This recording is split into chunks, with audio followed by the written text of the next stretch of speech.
Third eye drops are intended for open-minded adults. Now administering third eye drops.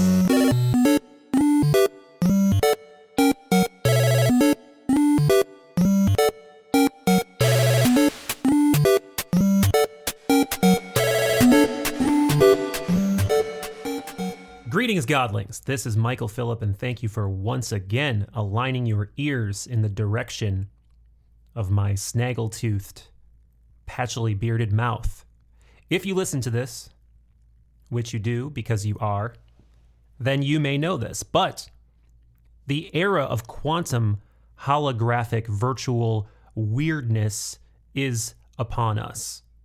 And I am not entirely sure what that means, but I am hugely fascinated by it, and I do follow the news, and I try to absorb as much information on it as a dummy like me can. And over the past couple of years, the idea that we may be living in a universe that has properties that sound a whole lot like a simulation has really been gaining steam. Some people get really uncomfortable with this idea, but for me, the higher the resolution gets on the universe's mysteries, the more excited I get. And what bigger mystery is there than the nature of the fabric of reality? Even better, how it all relates to consciousness. From a scientific standpoint, this stuff is most definitely controversial, especially when you start trying to take consciousness and quantum physics and trying to connect them somehow. I get that. And I think it's because it's a sort of philosopher's stone, right? It's this mercurial merging agent that marries two worlds. It marries the world of objective material-based science and subjective consciousness. And for a lot of scientists, that's as unkosher as it gets, but not all. We're definitely making strides because even Nobel Prize-winning scientists like George Smoot are getting up on TED stages and talking about these ideas. The idea that we might be living in a simulation. But I'm the type of person that's got to ask the burning follow-up questions to that brain-melting idea. What does that actually mean? To not dive into that is just a tremendous case of philosophical blue balls. And that's where we need people who are willing to go out on a limb and marry science and philosophy. And there aren't many humans out there that have both the hard scientific background and the self-work that you need to really understand how consciousness fits into that weird worldview. And that's why I'm talking to Tom Campbell. He's just so damn fascinating. His bio is really tremendous. I got to outline it for you. And I'm going to try to do it in under a minute because this rant is in serious danger of getting long. So time me. Here we go. Tom Campbell is a PhD physicist who has worked in missile defense and for NASA. His first real breakthrough came when he learned transcendental meditation in the late 1960s, which fueled his curiosity on the human mind. Not long after that, while working for Army intelligence, he came into contact with Bob Monroe, who is this wealthy radio executive type dude who had an out-of-body experience and actually popularized the term out-of-body experience in his book, Journeys Out of the Body. From there, Tom and Bob Monroe actually started working together on consciousness experiments, doing all kinds of crazy things, which you can read more about in Bob Monroe's book and in Tom's book.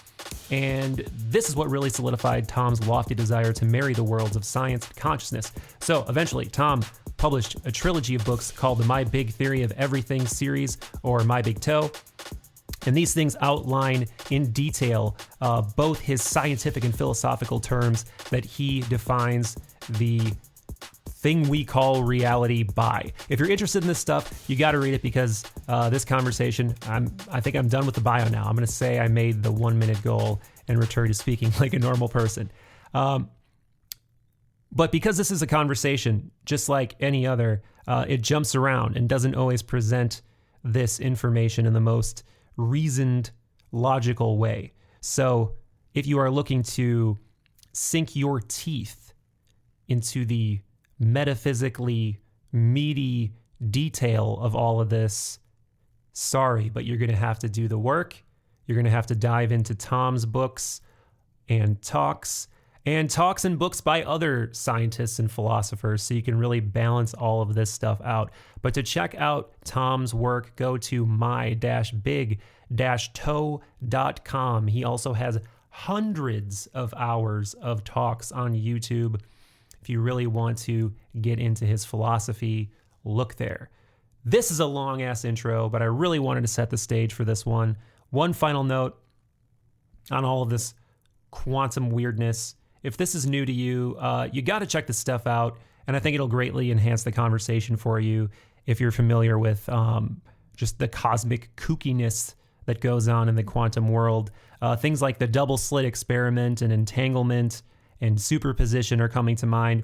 They sound like big, fancy, hard to understand concepts, but they're really not that difficult to get a grasp on. Just watch a couple of YouTube videos. I'm going to throw some links up in the article for this show that will shed some light on all of this if this is new to you. I promise we are almost there. But before Tom Campbell unleashes his torrent of brain-melting knowledge broth upon you, let me remind you how you can support this sweet little media infant we are raising here at Third Eye Drops. Go to thirdeyedrops.com. You can find everything you need to, including how to support us with a donation or by shopping through the Amazon link on our page, which gives us a small little kickback of everything you purchase on Amazon, which, let's get real, unless you're some sort of weird Luddite, you probably buy stuff off of Amazon anyway. So why not support this thing in the process? It's quite easy to do. It doesn't cost you anything extra. So please shop through our Amazon link next time you go to Amazon. And if you find these chats enjoyable, please take a moment to find us on iTunes and review and subscribe to this thing. It only takes about 20 seconds or a minute, depending on your interneting abilities. But it's not just for my ego. It really helps the fractal informational tendrils of this type of stuff spread. It helps us climb the charts, in other words, and it gets more eyes on the show every time we get a new review and a new subscription. So please help us out there on iTunes or wherever you listen to this thing.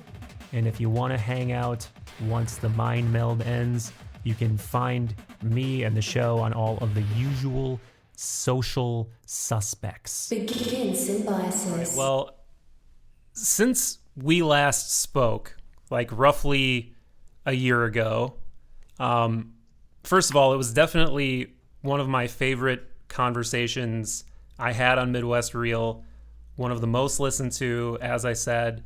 You uploaded it to your YouTube channel as well. Got a bunch more listens there. So this is a topic that people are definitely interested in. And I feel like at the time, there was the beginning of this kind of mainstream discussion about some of these ideas. The idea that all of these strange quantum happenings are really pointing to quite a different worldview or reality than what, than ways that we typically discuss it. And since then, there has been a flood of articles and experiments and evidence, I think, pointing to this more and more and more. Oh, yes. And I've actually written a bunch of these down, but I'm a little bit tired of hearing myself talk, and I'll let you I'll let you take the reins before I go any further. Yeah, I've had the same sort of experience, and that is that when I first wrote these books, they first were published, and I think it was 2003 in February. And as far as I knew, it was myself and Edward Fredkin, that's a physicist, good physicist. And there was a fellow that's now in the UK. I can think of his name. He was, I think, a philosopher. And as far as I know, we were the only three people who really thought virtual reality was a sound idea. It wasn't a very popular thing at that time. Now, I'm sure there were others, but it was a very out on the edge of the fringe kind of concept about a decade. That's about 13, 14 years ago. And now, geez, almost every week, somebody's sending me a paper about some new, experiments done, and scientists saying this and that about it's a virtual reality. And about a year ago, there was a group of physicists, very top-end, high-profile physicists. It was a couple from CERN in Europe, and there was MIT and Caltech, and all the big names in science and physics anyway, and they were all represented on this panel, and the panel was called virtual reality.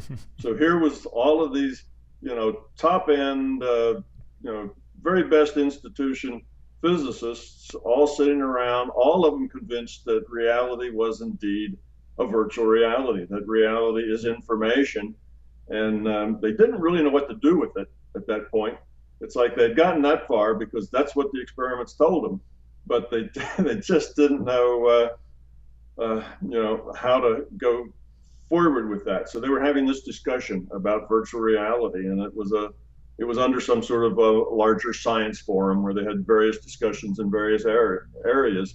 But here it is now, a little more than a decade later, and we have major institutions all sitting around a table discussing that surely this is a virtual reality. That's where all the experiments are pointing us. And what does this mean? And where do we go from here? Sort of thing. So yeah, it's been a phenomenal change in the past decade, and I'd say now that almost every physics department, anywhere on the planet, has at least a group of people in it who think virtual reality is the best idea. Mm-hmm. And the reason for that is that's what the research says. It's not that these are theorists who think that's a good theory. It's that these are physicists who are being pushed, probably drugged, kicking and screaming to that conclusion, because that's what the experiments are saying. Yeah. It's kind of it's getting to the point that it's hard to find some other explanation. So yeah, the idea has grown a lot, and it's not way out on the fringe anymore. Now it's got an establishment component to it that's right there at the center and growing. So yes, the idea that this is a virtual reality is becoming more and more acceptable hard science and less a fringe idea. And then of course what I do with it is I basically say, well, what does this mean? What does it mean that we're in a virtual reality? What's the significance of that? How does that make this reality different than if it wasn't a virtual reality? That sort of thing. And that leads you directly to consciousness. When you consider that, you end up with consciousness, because that's you have a virtual reality is just computation. Virtual realities are computed realities, just like the World of Warcraft. They're just data in a computer on a hard drive.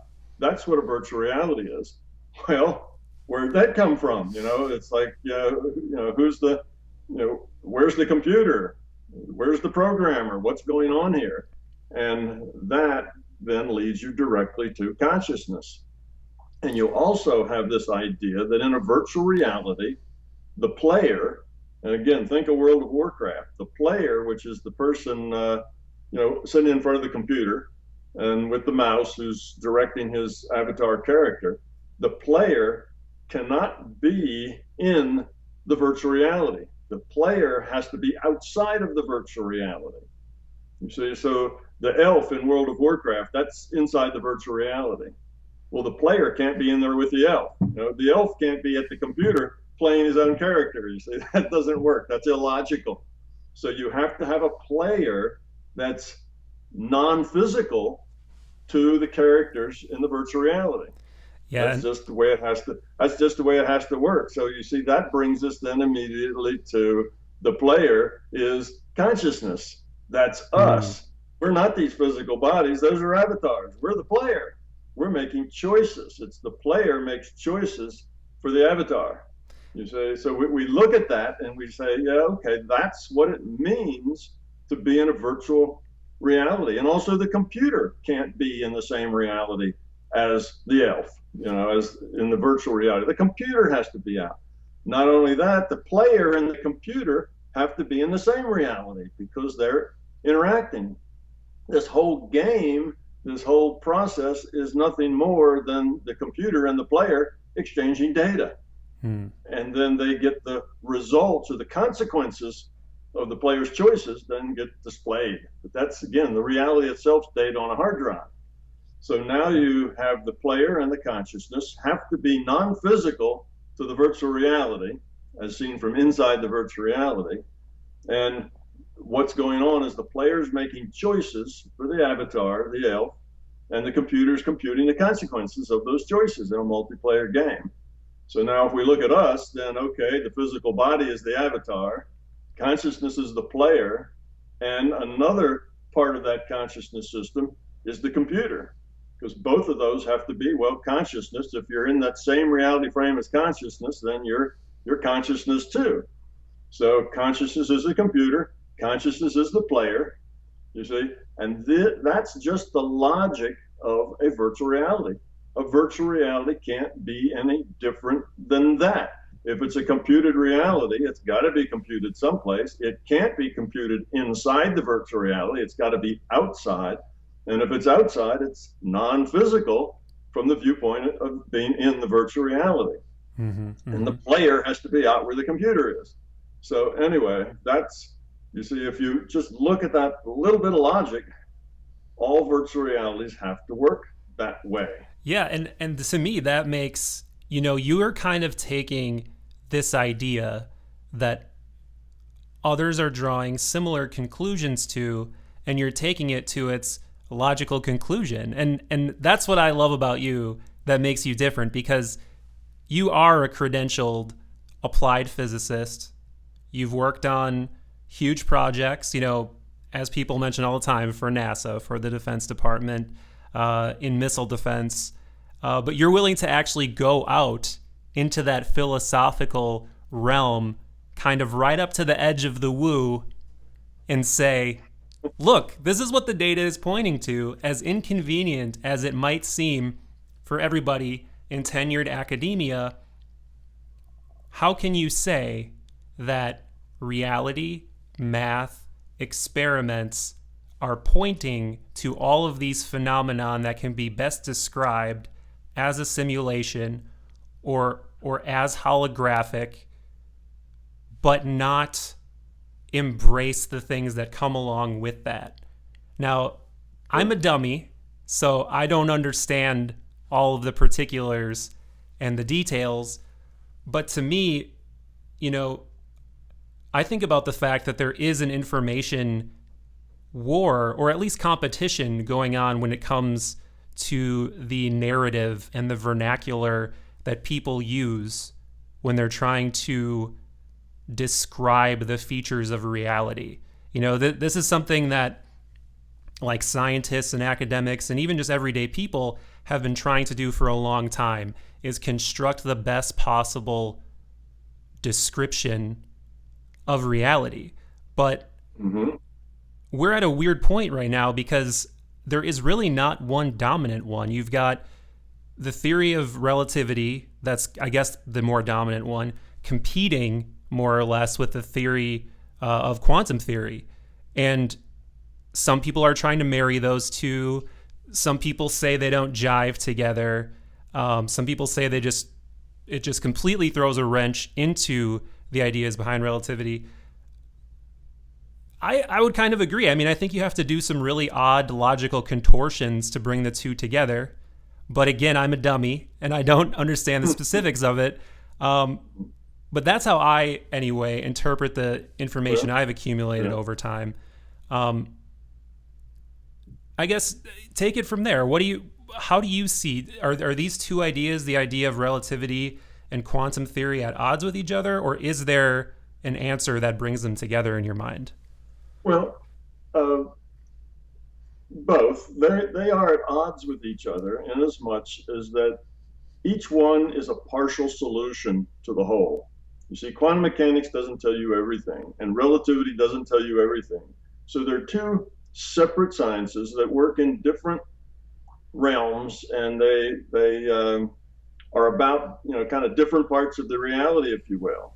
And the whole reason that Einstein, back in the middle 1900s, went off on a search for a tau, a theory of everything, was that the quantum mechanics has a basic assumption which relativity denies, and relativity has a basic assumption that quantum mechanics denies. In other words, the two of them are logically incompatible with each other.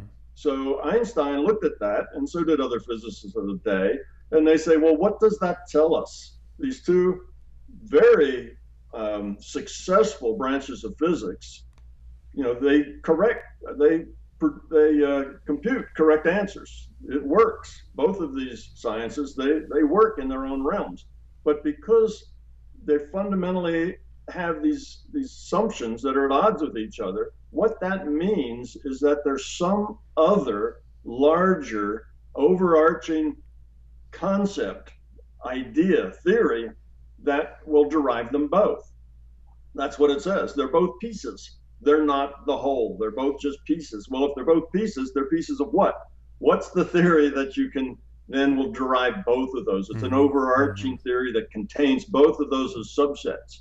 You see, that's what it says. So Einstein and others went off to find the tau, the theory of everything. And in their mind, that was a theory that would derive both quantum mechanics and relativity. It would support them both. And you would start with this big understanding, which would be the bigger understanding of reality. And then you'd see, oh, yes, I can see that this special piece, well, relativity does that. And this special piece, that's what quantum mechanics does. But here we have the understanding from which both of those are derived, because neither one of those can be fundamental, you see, because they both are only part of the picture. So everyone knew back in the middle 1900s that there was this overarching theory. And Einstein set out with others, dozens of others, all trying to come up with this tau that would unify quantum mechanics and relativity.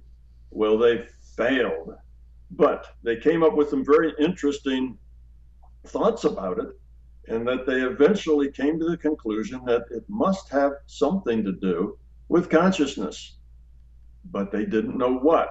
They didn't know how to take that and go on with it. They didn't know how to turn consciousness into mathematics. They didn't know what, where it comes from, what does it do, and so on. So they were kind of up against the wall there. And Einstein, after the last maybe 20, 25 years of his life working on that problem, failed to get any traction on it. Not only failed not to make a solution, but failed really to get a good grip on it. And that's because they didn't have the concepts in those days of a computed reality, of virtual reality. That just wasn't in their reality. This was 1950s, 1940s, 1950s, 1960s, and computers were still kind of, in their infancy as we look at them today. Even the biggest and the fastest and whatever are probably only 100th as fast as everybody's laptop now. So this idea of virtual reality wasn't a concept. So that's kind of where we are now. The neat thing is that once you say that this is a virtual reality, and you understand that consciousness is the computer, and you start working the logic back from that understanding, then it all falls out.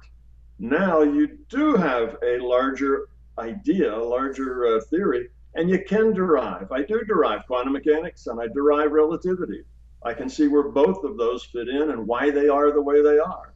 And you can explain quantum mechanics to where it isn't that weird science. Right now, the quantum mechanics people say, yeah, quantum mechanics is just weird. It does all these counterintuitive things happen there. It's a strange science. And you have really brilliant quantum mechanics like Feynman who say, we'll probably never know. It's one of these things that's just, not ever meant for us to know. It's always going to be a mystery. Well, that's not true.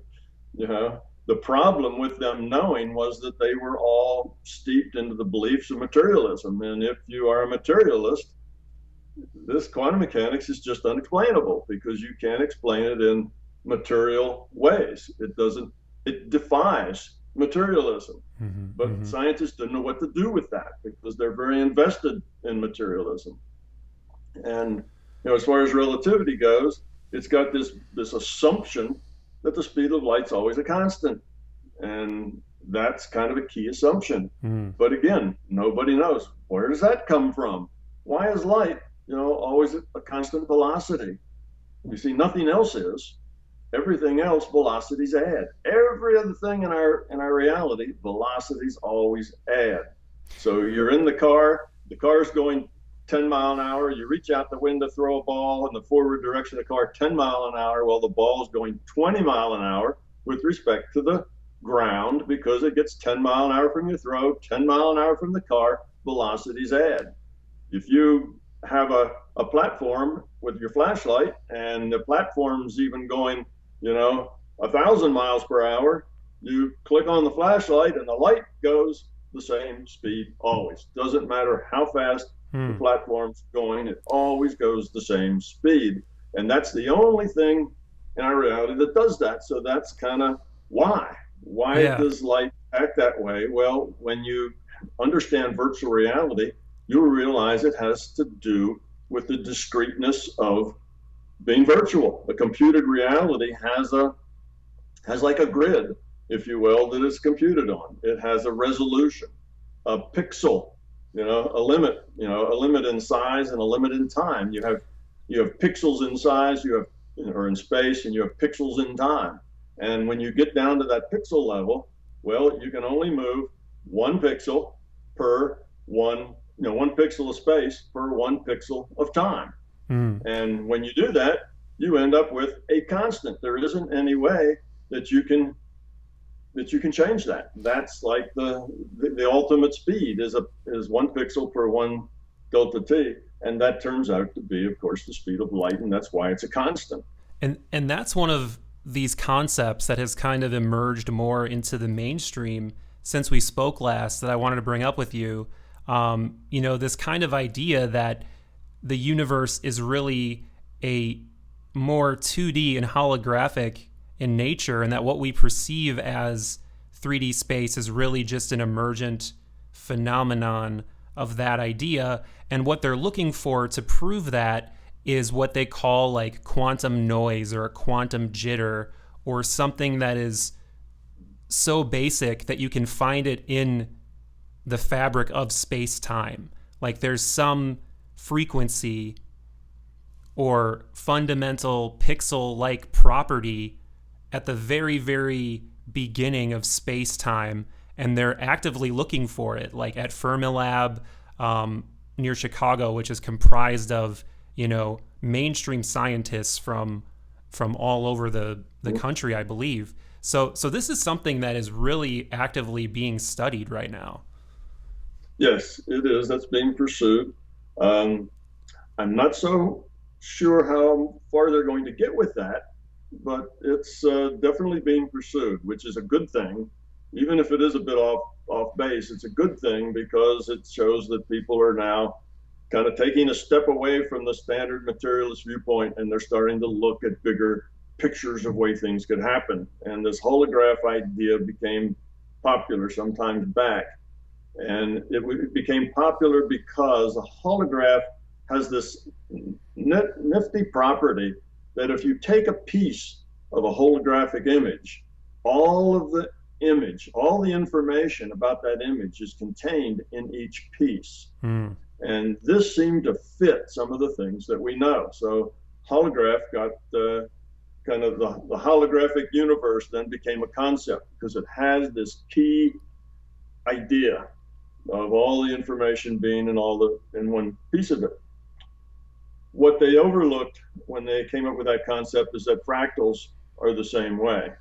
When you have a fractal, you can go into a fractal and take a piece of it, and that also contains all the information.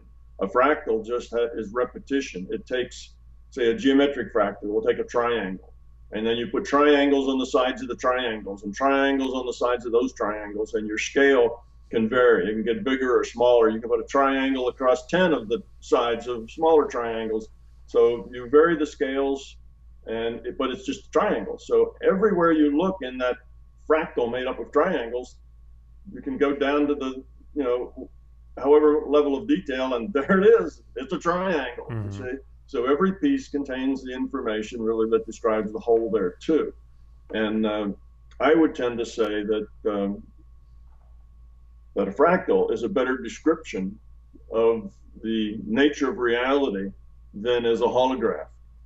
A holograph turns out to be a metaphor.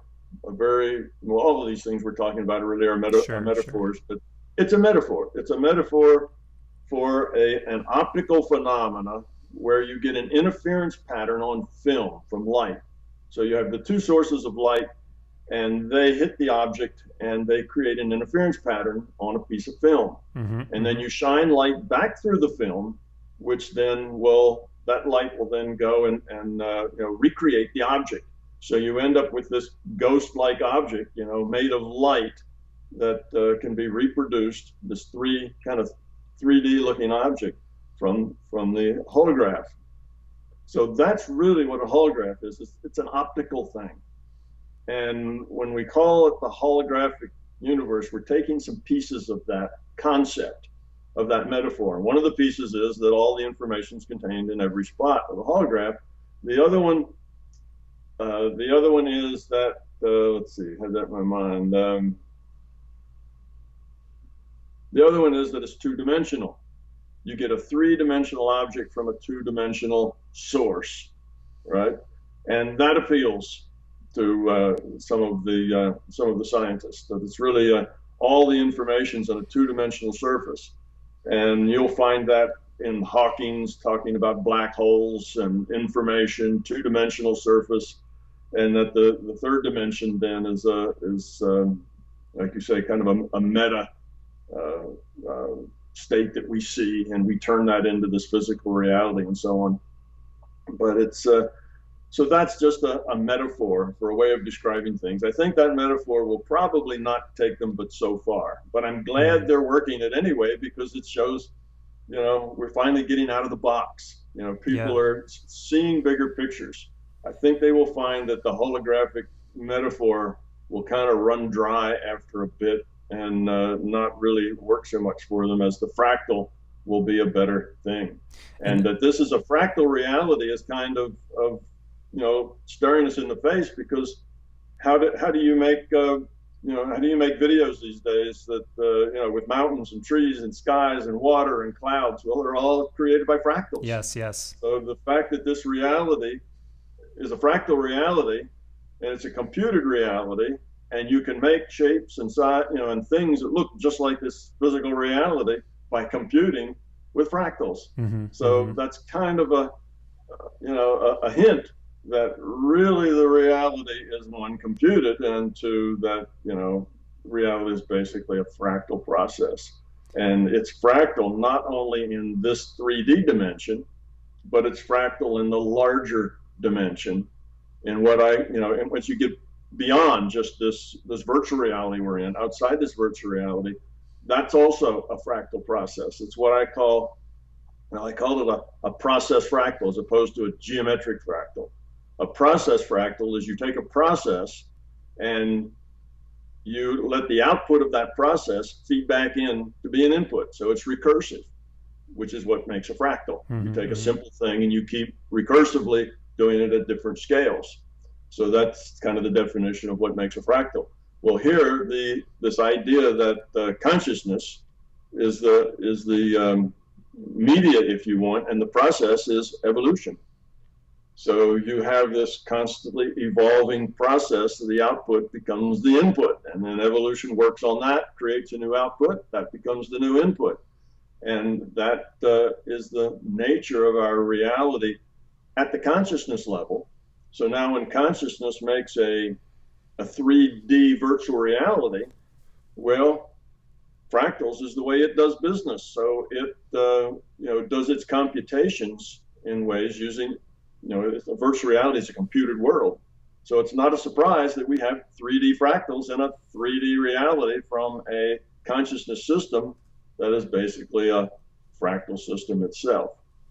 So all that kind of goes together. But again, these are metaphors, and this is in the realm of theory, maybe even conjecture as to the logic here, how that works. But so I think that's really the science that's talking about the holographs. That well will run dry eventually, because they'll have to look a little deeper than the holographic metaphor. And it works. Metaphors are like that, right? If you get a metaphor, they don't necessarily fit all the points, for all cases. But a metaphor is something that you can write it for just as far as it goes, and then you have to, kind of look at it from a different perspective. So that's my take on the metaphor and the holographic idea.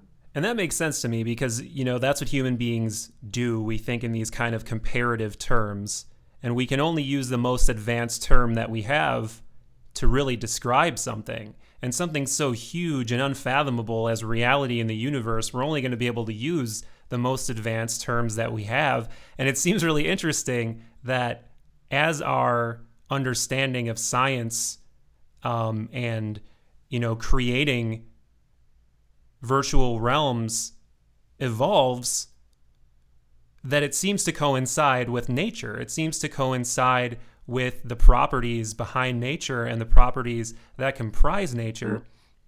And a question I have for you is, certain concepts and words are slipperier than others when you're talking about things like this. And I think one that is the most slippery and squishy and hard to define is consciousness.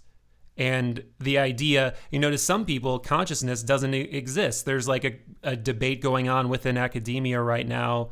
You have this guy Chalmers who believes that he has a great TED Talk called The Hard Problem of Consciousness, where he talks about he believes the idea of consciousness, or the concept of consciousness, is something that resides inside of everything, whether it's an atom, a rock, an animal. There's like a scale of consciousness that these things have. And then on the other side of the conversation, you have people taking a very reductive approach, like Daniel Dennett, who says, no, consciousness is not a thing.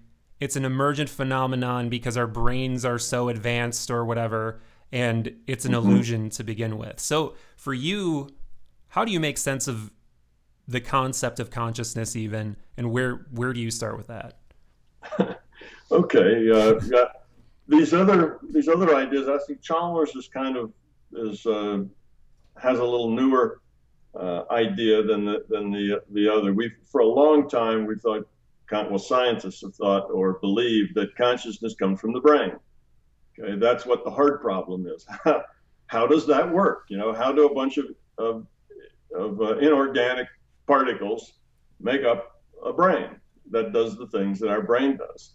And scientists have been trying to bridge that gap for, 50 years, 100 years. That's been called the hard problem. It's the hard problem of consciousness. We don't see any way that you can get to there from here. Here's being the material world. How do you get to something like consciousness? How do you build that from a material world? How do you construct that thing? And the hard problem has resisted all efforts to get any traction on it. And the reason is because it really doesn't work that way. It's a hard problem because they're trying to create something or trying to explain something that really doesn't work that way. Now, Chalmers' idea that consciousness is everywhere, it's ubiquitous, that reminds me of what was called, we go back maybe about 300 or 400, 500 years. It was a very popular religion. It was that there were spirits in everything. The spirit of the earth and the spirit of the rocks and the spirit of the trees and the spirit of the rain. Animism or animism, I think was it. There was animism in everything. was imbued with spirit. And what you're describing, David Chalmers saying, seems like we've just gone back to, maybe a little more modern version of animism, Yes. where we're seeing consciousness in everything. Everything is animate, everything is conscious, and so on. And of course, that's got an appeal, because it makes it ubiquitous, it makes it everywhere. And but again, I think that's that's kind of emotionally satisfying, because now Yeah. we see that we're conscious, and so is everything, and we're just part of the whole, and all that sounds good. And it's an emotionally satisfying idea. But again, that's another metaphor that's going to run dry eventually, because it doesn't really work like that. Consciousness isn't in everything. And, it kind of depends on how you define consciousness, I guess. But I define consciousness as something that makes choices. So consciousness has to make a choice. That's what, if you're conscious, then you have to be able to, choose. And if you have a zero decision space, then I don't call that conscious. Now, you can be aware and not make choices. That's a possibility. So you could just be aware of things. You don't operate, you don't react to them, you don't do anything with that, but you get the information. So you're receptive to information, but you've got no action. You've got no, choice to make. And maybe you could say that, things like trees might be like that.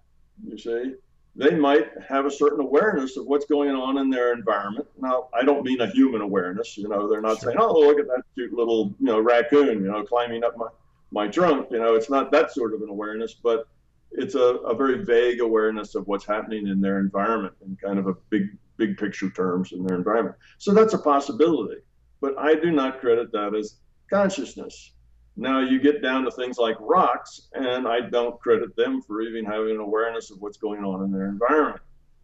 You see, that doesn't really make too much sense to me, because we see how rocks are made, and their structures and so on, and we don't really see what's the point. What kind of decisions does a rock need to make? Well, it doesn't have to decide whether to roll downhill or not. It just does that. You see, it's just part of the rule set that if a rock's on a hill and it gets nudged, it'll roll down the hill, because it'll always seek its lowest potential energy. So it goes downhill, doesn't roll uphill. And so then a lot of things then that are not alive don't really have this option for choice. They just do what they do according to the rule set. So you might say they're hardwired to the rule set. Now, plants also can be hardwired as well. And actually, even people have some hardwiring in them, and we call that instinct when we get to animals, where we do things not because we make choices to do them, we just do them because we do them. They're not that we're thinking about it and say, "Oh, I could do this or I could do that, and I choose to do that instead of this." We just do it or feel it or whatever, because it's our instincts. So we have some hardwiring, but plants do too. A big sunflower will track the sun. Will just, it'll move across, follow the sun with its face. But it doesn't do that because it's making choices. It does that because the sun heats up one side of the stalk more than the other, and it's evolved to then contract on one side, expand on the other, and it turns the sunflower to follow the sun. So it's hardwired. So there's bits of hardwiring in all of us, and there are choice making in some of us. So rocks don't make choices. So my consciousness is a thing of choice making. Mm-hmm. It's a thing that can decide. So other than that, it's perhaps just awareness, or perhaps not at all. So atoms, what would an atom do with consciousness? You say. Now I think people get confused here in the sense that atoms are a product of consciousness, right? This is a virtual reality. Everything in this reality is a product of consciousness. Consciousness is the computer. Consciousness computes according to a rule set, and it creates this virtual reality. So the rock is a product of consciousness. Everything is a product of this computer.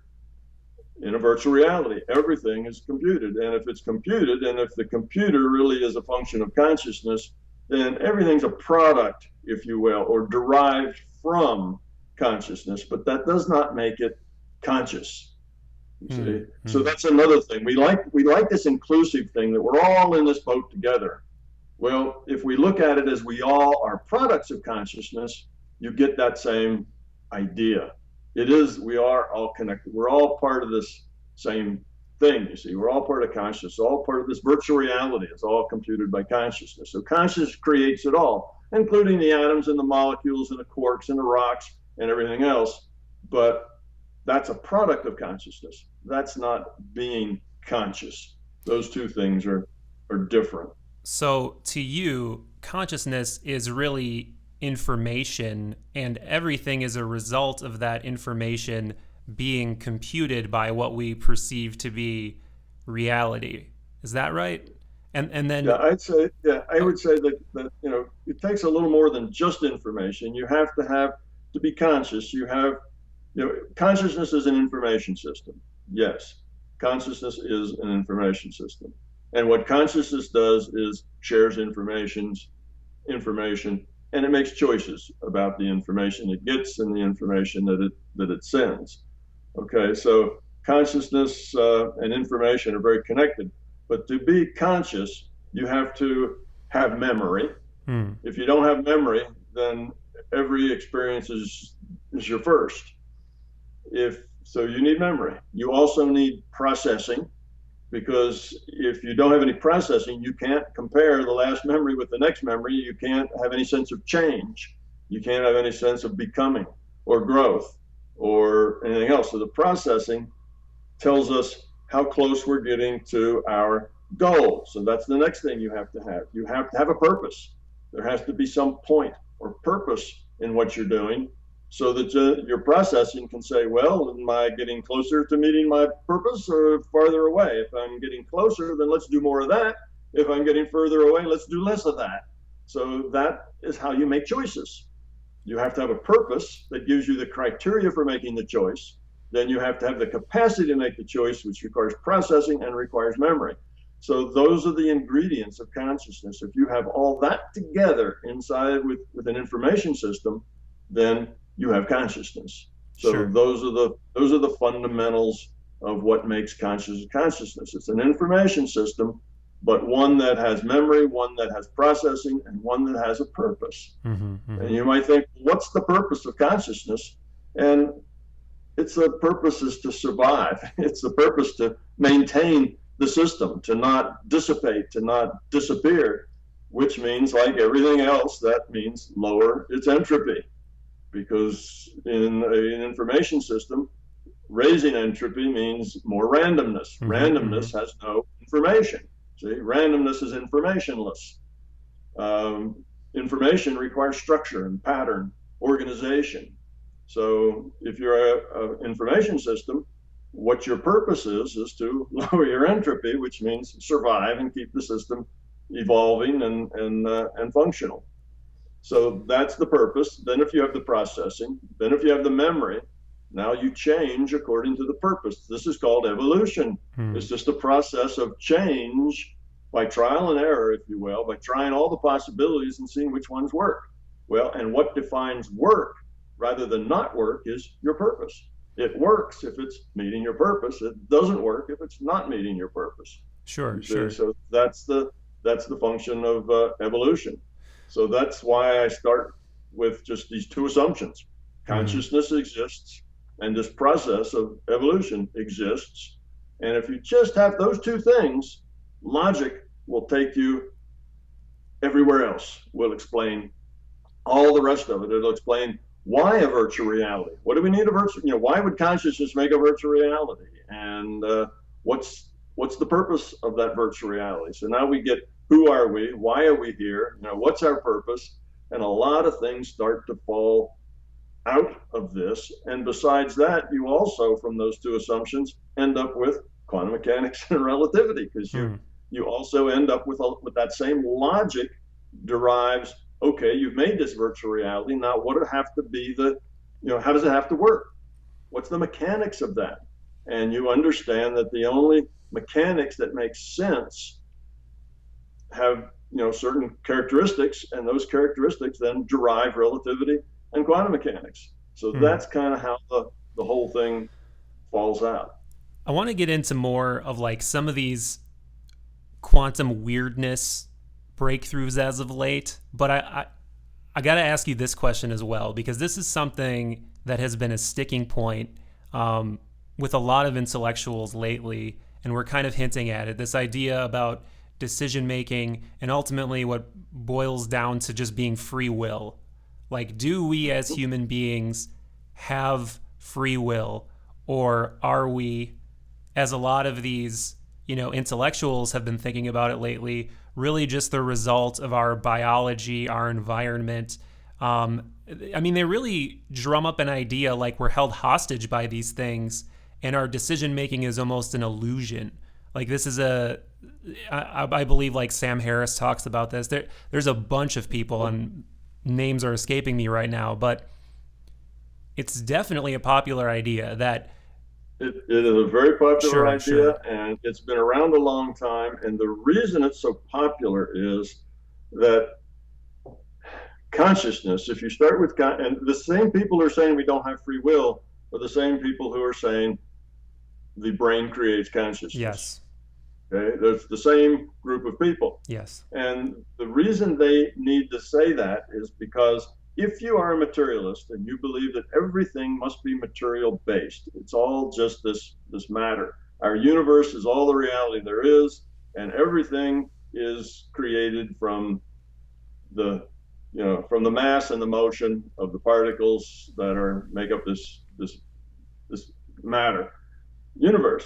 Okay, if that's your belief, then things like free will and consciousness being something other than derived from the brain basically rip a hole in that belief, you see. So if you're a materialist, you have to come up with some way that consciousness is created by physical process, right? Otherwise, your materialism has a hole in it.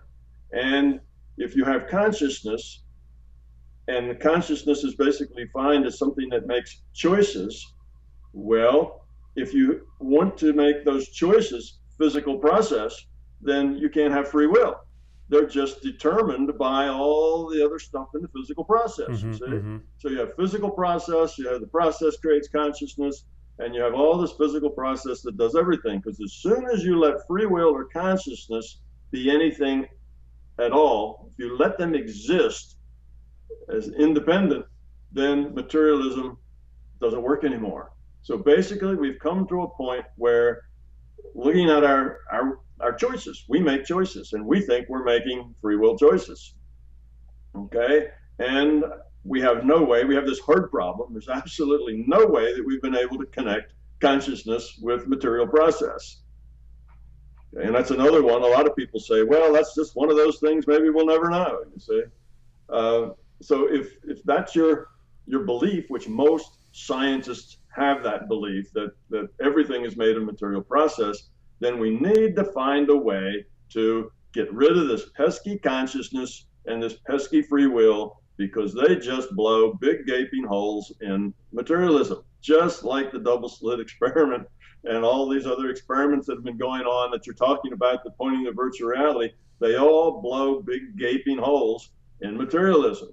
Materialism just doesn't answer those either, you see. But we hang on to our materialism, and we just keep chugging on, and we declare that consciousness must be a product of the brain. I mean, how else could it be, right? Because materialism's got to be right, because that's just our belief. And if you don't have consciousness, then you don't have free will for the same reason. Everything is determined by particles, by mass. It's all deterministic. You see, so what kind of free will can you have in a deterministic universe? And if it's all particle and material based, it must be deterministic. You just have a rule set, and everything follows the rules, and so on. So this big effort to get rid of consciousness and get rid of free will is really an effort to save the belief of materialism, because those things reject materialism.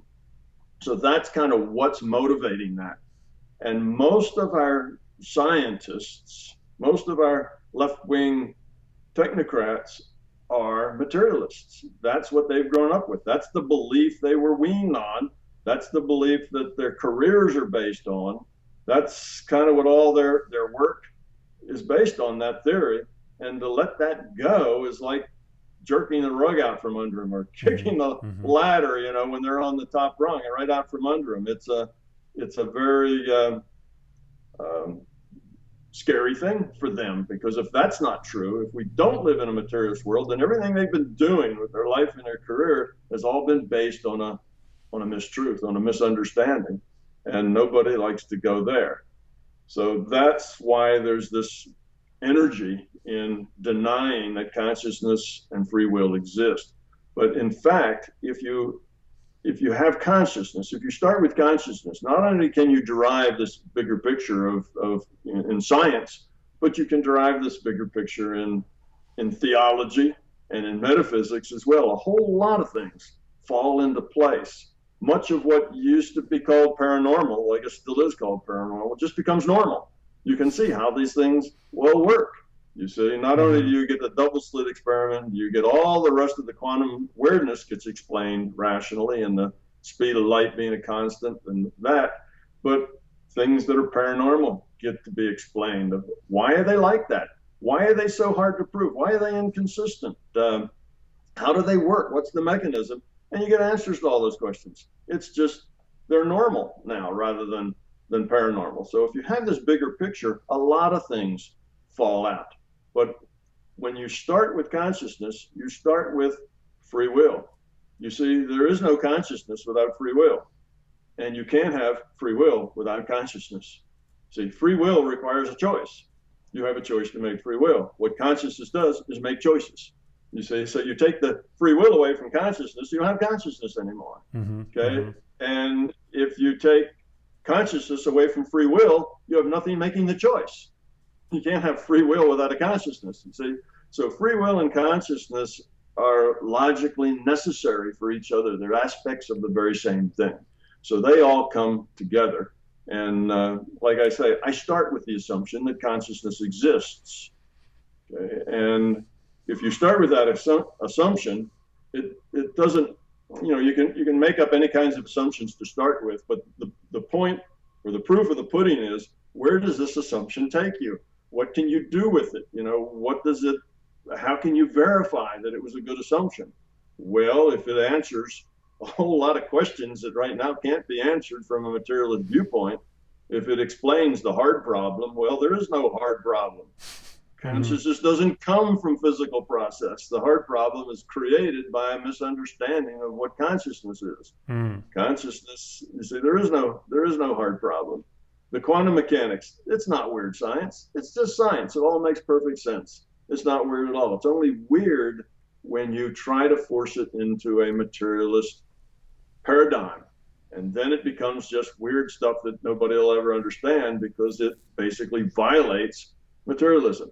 And that's what all these other experiments are doing that you're talking about, that are driving physicists to accept virtual reality.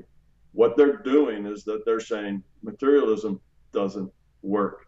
We can't get there from here. We can't explain the experiments from a materialistic viewpoint. And now I hear scientists over at CERN saying things like, well, we used to think of an electron as a little chunk of mass with a charge.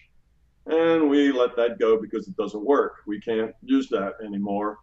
We think of an electron as a point, and it's got the attributes of mass and the attributes of charge. Well, that's how you'd model an electron in a computer. That's a virtual reality electron. If you're going to model an electron in a computer, it'd be a point with the attributes of mass and the attributes of charge, you see.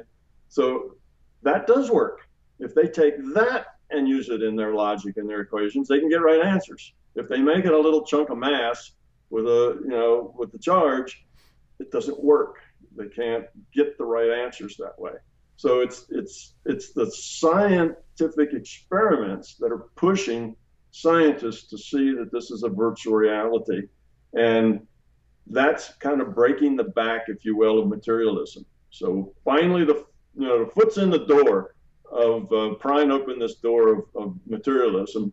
And for almost 100 years, scientists have been denying it, even though we've had, when was the double slit experiment first done? The 1920s. Yeah. We're just about 100 years past that point, and mostly science is still in denial, saying, oh, it's just an impossible problem, just like the hard problem of consciousness, just an impossible problem. Well, these problems are impossible because, you're looking at them from a materialist paradigm, and they're not that. So that's why they're impossible. You look at them differently, and that comes together. And now physics is saying, well, this materialist thing just isn't holding up too well under scrutiny anymore. And I think a virtual reality is probably a better idea. And that's kind of where they're going. But they haven't actually made the connection between virtual reality and consciousness yet either. Mm-hmm, they just know that materialism isn't working. Virtual reality does work.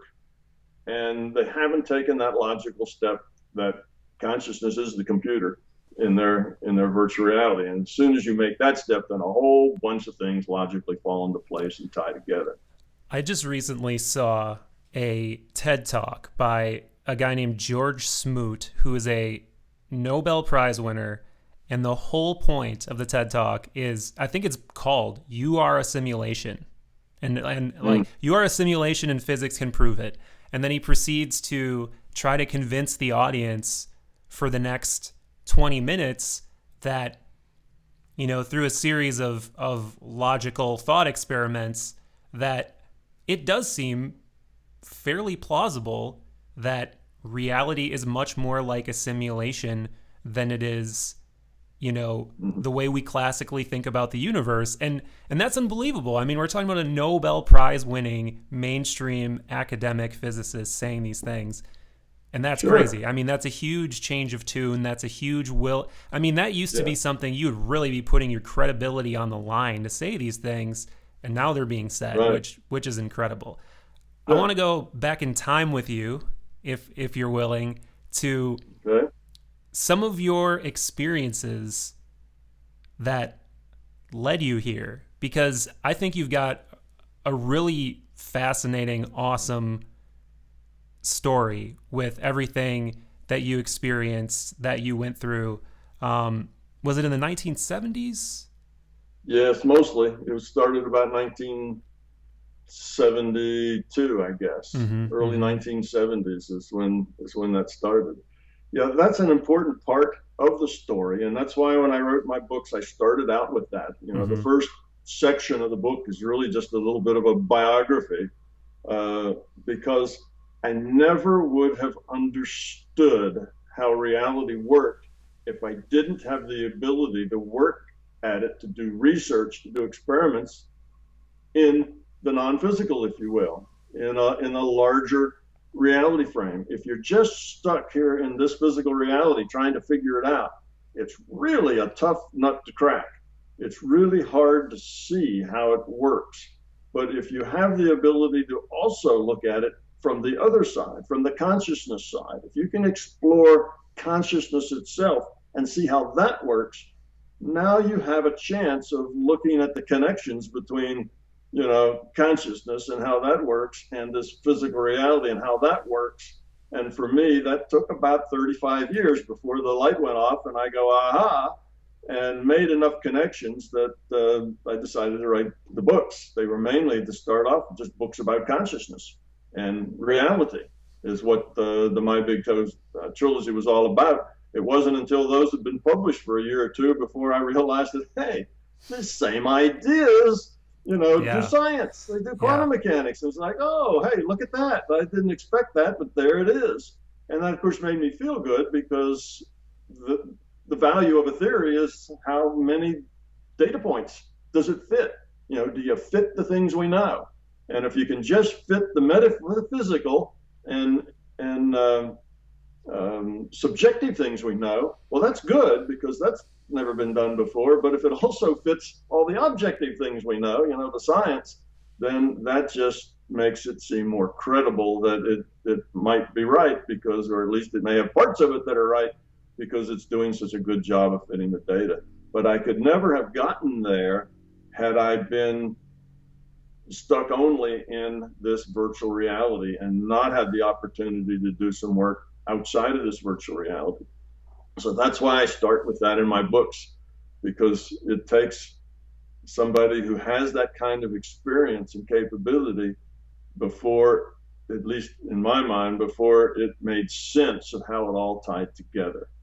So that is kind of critical to it. And I understand why people who don't have that have a real difficult time getting their heads around it, because it's outside of your experience, and anything outside of your experience leaves you in this awful place of having to either believe it or not believe it. If it's not part of your experience, you see, it's not your truth. So if you don't have any experience whatsoever about something and somebody tells you about it, well, you can't verify it. You don't have any experience. You can't make it your truth. So now you're stuck. You either believe it or you don't believe it. And that's not a good spot to be in. And it's really hard to go forward from there with any confidence, because you just don't know. So yes, that helped me a lot. I credit the ability to come up with the My Big Toe books because, one, I had the physics. I understood a lot about how this reality works from the material viewpoint, but I also had the viewpoint of consciousness and how consciousness worked from my own experience. And it was easier to put those together. And I think it's very difficult to get there otherwise. But now other people have gotten there. Obviously, you go back in time, about 2,500 years ago, and you'll find the Buddha talking about how reality is all an illusion. That's about as good a description of a virtual reality as anybody could have. He didn't have the concepts of virtual reality, but he certainly had the concept of, he didn't have that terminology, but he certainly had the concept right. Yeah. So lots of other people have gotten there, but they've not gotten there from a material viewpoint. They've gotten there because of a metaphysical viewpoint, because they've connected with their consciousness. They've experienced consciousness and how it connected with reality. Same thing I did, except in that time, all they could do was turn it into poetry and description. They couldn't put it in terms of science. They couldn't put it in terms of logical process. But I was able to do that for a couple of reasons. One, I'm a physicist. And two, the bigger reason is this is the 21st century. And in the 21st century, we've got all kinds of concepts and metaphors that work wonderfully from computer science and virtual reality that let us describe this, and metaphors that are good enough that when you follow them along, what does this mean and what does that mean? They make sense. They actually come out agreeing with the research and with the experiments that are being done, and with attitudes and with personal experience and so on. So that's really the difference. It's been done all along. A lot of people have done what I have done, but they've just never been at a time and a place where it could turn into science and logic as opposed to poetry and description. So that's really what's happened here. It's not something that's totally new. It's the form that's been put in that's totally new. But the ideas have been around for ages. Yeah, it really is incredible that you have these ideas in Eastern mysticism, even Western mysticism. They seem to be almost universal among mystics. Yes. You have the idea of Maya in the Hindu and the Buddhist texts. You have in Kabbalah, there's a very similar idea. In Sufism, there's very similar concepts. And it's these people who are somehow realizing something deeply fundamental about life and consciousness by going into these liminal realms in a number of different ways. Like you have meditation, you have the use of some sort of substance. You have like shamanistic cultures using ayahuasca, coming to the same similar conclusions.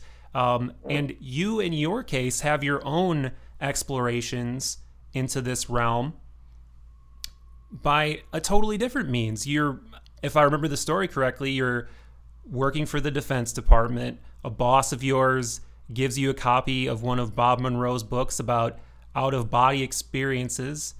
You start doing consciousness experiments with him, and you're reaching the exact same conclusions. And I think that's so much more powerful than just reading about these abstract concepts about atoms and photons and whatever, these things that don't mean anything to us practically.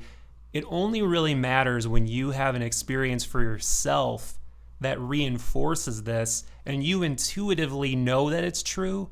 And on top of that, you have the science to back it up. And, that's what people say about, if you're going to do a psychedelic or you're going to meditate or you're going to go in a float tank, it's all about the set and setting you're bringing into that experience that enables you to make sense of it. And you have this set and setting with your education and also your subjective experiences. And that's what I like about talking to people like you, because it's not all abstract, boring, conceptual stuff. You've got the firsthand experience as well that makes you really passionate about it. Right. It's real. It's not just an idea or a concept. But and if it, like I was saying, if it's only an idea and a concept, you get stuck. You get to a point where you just can't go further because you just don't know. You don't have the confidence to make the next step, which is what Einstein and Bohm and those fellows, they said, well, it has something to do with consciousness, but what's the next step? And they had no idea. Einstein in a letter to Bohm says, I have no idea. Yes, it has something to do with consciousness, but what? I'm stuck. It just didn't have that. Well, I think that's about as far as you can get. Einstein and Bohm were very bright guys. That's about as far as you can get if you don't also have some experience of what consciousness is about and how that works and what are the mechanics of it. And you can't get the mechanics of it unless you not only can experience it, but you can experience it like a scientist. You can get to the same state in the same way over and over and over again. You can repeat.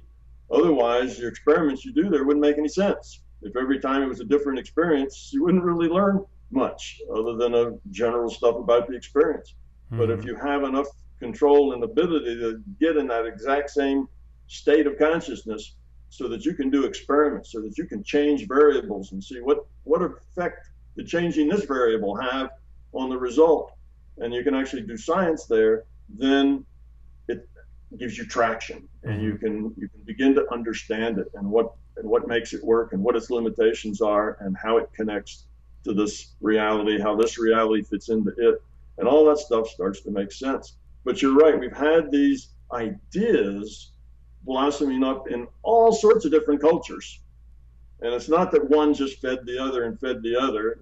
They're all independently grown up.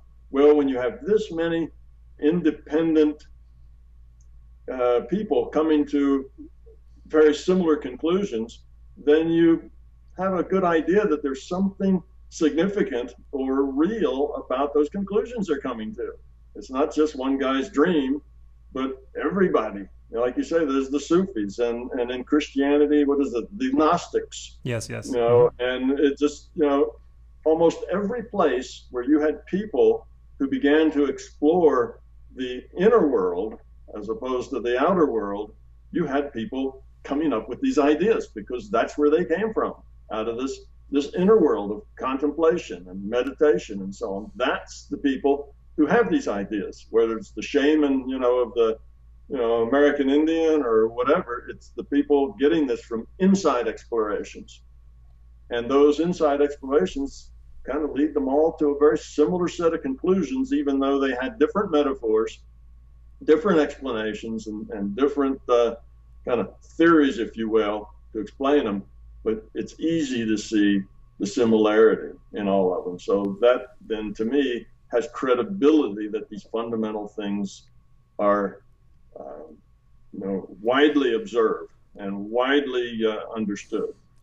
So I'm curious, because I'm sure that you've had some peak experiences, some subjectively kind of rapturous, life-altering experiences that led you down this path to make this really your life's work. I mean, people don't just decide to do that for no reason and become so passionate about doing something like that unless there's a catalyst. And I'm curious, can you pin that down? Can you pin that moment down where your whole understanding of reality really just came to a head and you had your epiphany?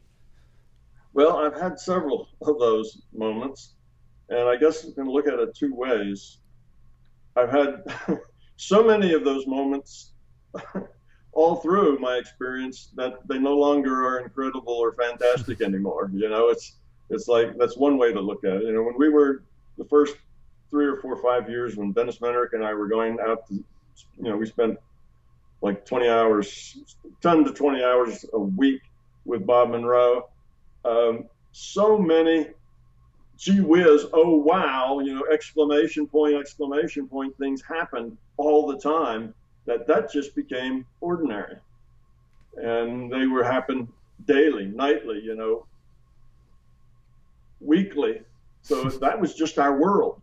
So some people say, well, wow, that was really interesting. Did you collect all the data on that? Did you, do this? And it's like, well, not actually. I mean, yeah, we got data, we got audio, and that kind of thing, but it was on cheap tape that probably had a lifespan of maybe, a decade before the tape disappeared. Nobody paid that much attention to it because it wasn't that wow to us after the first year or so, because wow was every hour of the day just about when we were out there at the lab. So it became, I don't know how you can say that a epiphany and wow becomes mundane, but that's part of it, it does. That was just kind of the way our lives were at the time. But yeah, I can, talk about several. Please, yeah, I'd love to hear it. Several important things, ideas that I got. Now, I had a interview a couple of years back with Blue Sky Symposium, I think it is called, and I went through a list. They asked me a similar question and say, what were the kind of the fundamental turning points or ideas that you had? And I outlined 15 of them. Wow. 15 of these fundamental understandings. I got to this and it was like clink, the logic hit, and it was an aha moment. And I said, oh, I see how that works and why that's important. And I came up with about 15 of them. I didn't put them in any particular order. Then I re-put those out on YouTube probably about a year ago or so. So there's something out there already that goes through those 15. But, and I'd have to pull up that paper to go through them all. But there's a few things that hit. That suddenly my world took a deeper meaning. One of those was when I started seeing auras. I started seeing energy around things in the physical world. So that meant that what was going on in my consciousness, my connection to data that I was getting in the larger system, the larger consciousness system, was starting to mingle and mix with the data that I was getting from this virtual reality. And those two then were being processed together. So it's like when the two data streams, see before it's like two realities I lived in. I lived in this consciousness system reality, which I did when I went out to the lab and, we got out of body and did things. And I was in that reality. And then when I was here in the physical world that we call physical, this virtual world, then that was that reality. But the two realities didn't really connect much. They were very separate. And when I started seeing auras, and that was probably like 73, 74, sometime in there, that was the first really tight connection I had between these various data streams that I was getting. Now I could interact, I could see the two of them and how they interacted. And that was a big gee whiz. And I played with that for probably 6 months or a year, just seeing, how did it work? What could I see? What did it mean that I saw all these little motions when I looked up at the clock on my wall or the calculator on my desk? It wasn't just living things, around power lines. What did it mean? What were they? What was the information I was getting, and why was I getting it that way? And that took me a year or so just experimenting with that. See, that's a case where, again, it's because you have that connection to the larger reality that you start getting these bigger pictures about how things work. So that took a while, and I had several even sub-epiphanies inside that, like when I realized that the auras that I could see just as easily around things in pictures, in photographs. Didn't have to be of the physical thing. That was a aha. It doesn't really have anything to do with that physical thing I'm looking at. This is something else. Okay, I could see, the auras around people or around power lines or trees or all sorts of complex things and machinery. But in pictures, oh, so it wasn't organic to the thing itself. It was something else.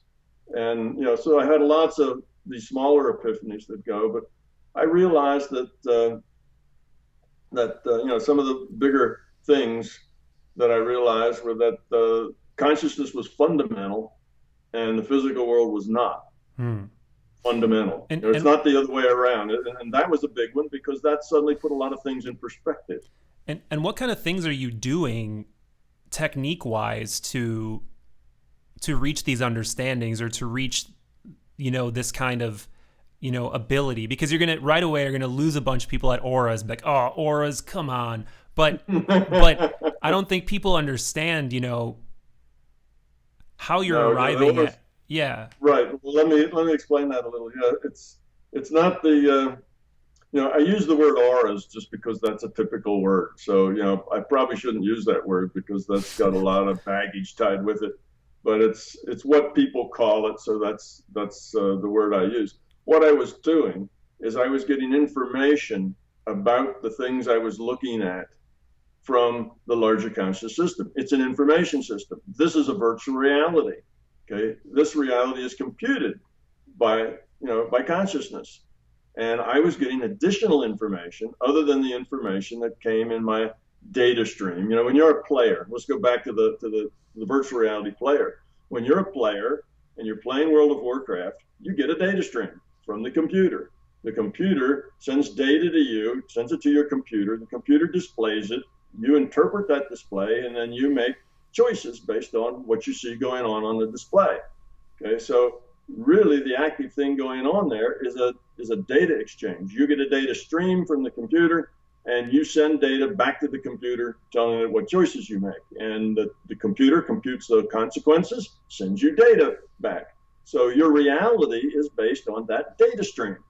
Okay, well, that's what we get when we look out at this physical world. We're getting a data stream, just like you are if you're playing World of Warcraft. And we interpret that data to be this reality, just like you interpret that data on your computer screen to be the map of World of Warcraft. It has rocks and rivers and sky and trees, and you interpret it to be all those things when really all it is pixels of information. It's a bunch of little colored dots of various, hues and various intensities. That's all it is. It's a bunch of little pixels of light. But you get those pixels of light and you take that data in, digital data, you interpret it to be that World of Warcraft scene and all the things that are in it. So we do the same thing. We get data from a data stream from the computer. We interpret it to be everything we see, everything that's in it. It's a multiplayer game, so all the interactions are done. It's just like that. Now, so everybody gets that data stream who's here in this virtual reality because that defines the virtual reality.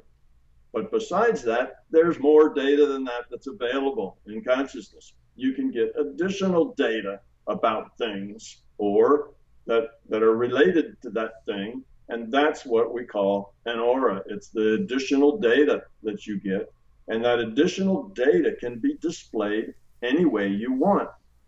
So the traditional way is to have it displayed as a visual. Okay, so you look at a person and you see this aura around them. But see, I realized, like I was telling you, that it didn't have anything to do with the person. It was just data. It was information. You didn't need a person. You didn't need a photograph of a person. The person could be, on the other side of the planet or on another side of the universe. It didn't make any difference. It was just information that you were getting about that. And the reason you were getting that information is because you had an intent to get that information. You also have to have an intent to how you want it displayed. If you don't give it any particular display intent, you'll get the default version, which is a visual. Now, if I wanted graphical instead, I can get a graph. And I can get, a complex graph or a 3D graph or whatever else. I can make colored lines on my graph, and I can decide what colors I want to mean what, and how long is the timeline. Say if it's some kind of thing I'm looking at versus time. I can say, well, I want to see it in time over a day or a week or a year or a decade, and I can see how the curve goes. It's just information. So the standard default way of getting it is as a picture. And what people do when they see auras is they have an intent to gather certain kinds of information about that person. They get it back in terms of kind of color, kind of a picture, and it always surrounds that person because it's really information about that person. Mm-hmm. And most people getting auras don't even know that that aura really doesn't belong to that person, that it's just information. And they can only see an aura if they look at the person because that's their belief. So now they're limited into what they can do with it. You see, so really it's just it's additional information you're gathering that's outside the data stream. And that's all an aura is. It's really not a woo-woo thing at all. It's just your consciousness, and you can get data out of the consciousness system because you are consciousness. You're part of that system. You can gather data besides the data stream that defines this virtual reality to you. So that's all seeing auras is. It's not a magical kind of thing. And some people just learn to do it. They kind of stumble onto it. And because they have the right temperament, because they tend to live in fuzzy altered states, a lot of the time, they probably are right brained, so they got a holistic look at things. They learn to focus their intent, and with a whole lot of little hints over a long bit of time, they put it all together, and now they, claim they see auras, but they really don't understand what it is they're seeing, and they probably are very limited in what they can do with it because they don't know what it is, but they learn how to do it. And if they practice and practice, and if they work what they get against what actually happens in the physical world, they can get better at it and better at it to where they get less noise in the data, less of it is their own interpretation, more of it is what they see, and they can get good at it. If they're not good at it, then it's kind of random. Sometimes they get it right, sometimes they get it wrong. There's noise in the data. Their own ego and fears and interpretations and beliefs cloud the data. So it can go from being kind of a silly thing that doesn't seem to make sense to anybody to something that can be fairly accurate if you take the time to understand it and find out what it means and how it works. So one of the things this reminds me of is one of the kind of fundamental paradoxes that people always bring up when they're talking about this quantum world, which is, how can something be two things at the same time? How can you have something functioning as a wave and a particle at the same time? And then the corresponding problem that comes with that when you try to measure it, which is that those functions just collapse, and it goes from being what some would call a potential to an absolute thing because now it's been measured. So it seems like you're kind of extrapolating the same idea into the macro realm, that these are not just paradoxes and ideas that apply on the micro realm. These things are actually there all the time, and it just has to do with how we're perceiving them. Is that correct? Yeah, exactly. That's exactly right. These things happen on the macro level as well as the micro level. The reason we notice it on the micro level is because at the micro level, there's lots and lots of uncertainty.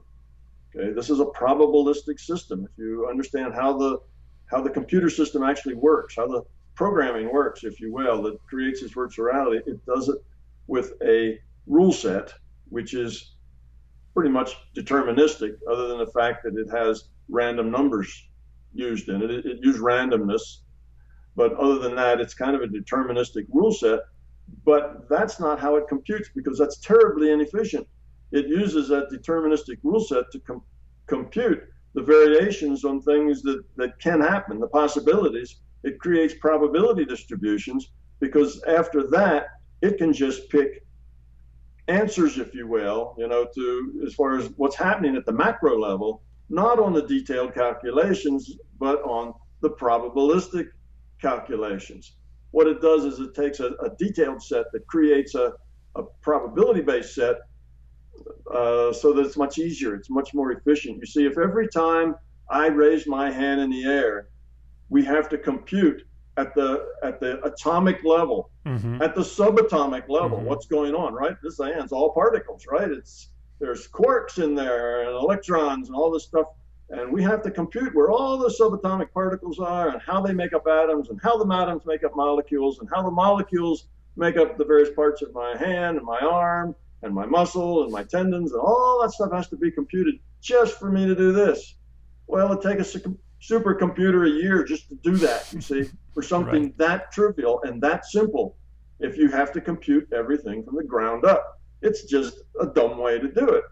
Okay, so you have a rule set, and the rule set may have things in that where the metaphors for particles, work, and how tendons and muscles and all that kind of works, because this is a virtual reality. If it's going to compute this, you see, it has to understand how it works. So you have this rule set at the bottom, but you can then have a statistical process that says, oh, he raised his hand up. Okay, well, there are the hands up, there are the hands down. You don't see my tendons. You don't really see, what my muscles are doing, particularly if I have a long sleeve shirt on. You don't see any of that. You don't have to compute any of that. All you got to compute is the image of a hand going up. You see, you can do it at a much higher level where the computation is easy and fast and doesn't require a lot of processing. So the simulation tends to be that way. It tends to be more deterministic at the root, more probabilistic at the action here in the macro world. Well, what happens when we do things in the micro world is that we have all of this uncertainty. Where is that electron? Where is that photon? Well, we can't see photons and electrons. We don't know where any of it is, but okay, we spit one out of a gun, out of a laser, and now it's going to go through these two slits. And there's this huge uncertainty as to where is this thing anyhow, you see? And there's this big probability. So the system is not computing at the detailed deterministic level, it's computing at the probabilistic level. So there's a certain probability where it is. And the system will work through the process, through the logic that the experiment demands with probability. And you don't have something that's going through both slits at the same time.